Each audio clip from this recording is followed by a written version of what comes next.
Well, I'm extremely pleased of the findings of the report. There is a lot of good work that the Royal Gibraltar Police, the staff and the officers have done in order to achieve this. But that doesn't stop for us, and we continue to work towards continuing to improve our professional service by adopting the framework that we've done, as we've done for previously in the HMIC inspection. Well, all the recommendations have either been fully or partially addressed, but the report does highlight a few problem areas. If we can just touch on some of those now. One of them, it highlights a very inexperienced workforce which isn't receiving adequate supervision. How will you be addressing this? So we have already addressed it, and in actual fact we had addressed it before HMIC came to see us in April. So part of our governance processes that we had in place around January, we identified that there were some issues in our investigations.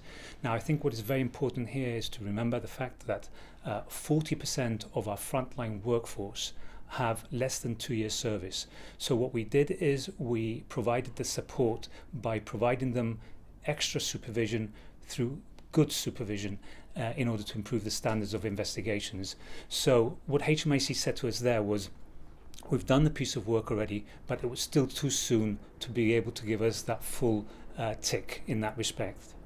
Why has the force not yet implemented the draft code of practice for victims of crime? The report says this must be introduced as policy immediately. Will you be doing that? Absolutely, and it's happening as we speak. So there are two policies that we need to be implementing: a code of ethics policy and the codes of victim. The issue here is, Ross, what we need to understand is that Gibraltar has gone through 2 years of a pandemic which has had a severe impact on the delivery of service that our organisation has been able to deal with, and this is where it had an impact on some of the stuff that we were doing for HMIC. So you've got to remember here, like things like the code for victims. It's something that required the Minister for Justice to do some work there. And it's just been impossible, but we're already on that road to be able to introduce that piece of work because we've had the time and the ability to do so. The issue of government housing appears to be a barrier to the introduction of some legislation as regards domestic abuse victims. How are you going to address that?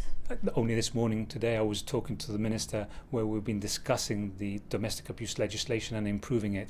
Again, don't forget that there was a command paper that was used to identify those key areas which involved different stakeholders. Now we're in a position to be able to introduce it.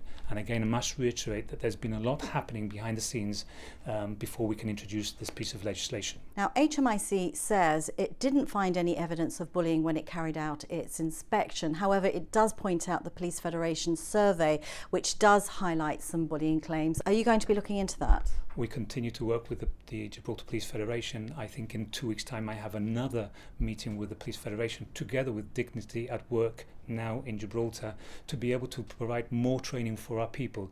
So again, I must reiterate to the people of Gibraltar that only because we've had this inspection, that doesn't mean that we don't carry on doing more work. On the contrary, what we have now is strategic management updates every month in respect of what we're doing, of what we had before in the past of HMIC, but self-identified areas that we are self-identifying to be better at what we do. Both the previous reports, 2016 and 2020, raised 10 new recommendations. Under your tenure as Commissioner, there is just one new recommendation, and that is to update the ICT system. Conversation needs to be had between the government and the RGP. Have you had that conversation yet? I have. I've already had it with the Chief Minister and with the Minister of Justice, where they're both fully committed to supporting the Royal Gibraltar in this regard. We currently have a system called Cyclops. It provides a service for us. It's not the best of services, so what we need to be doing is looking at the developers, speaking to them, looking at how we can improve this. And if this doesn't work, look at other providers. But I have the full commitment of the Chief Minister and the Minister of Justice, who have been very supportive throughout.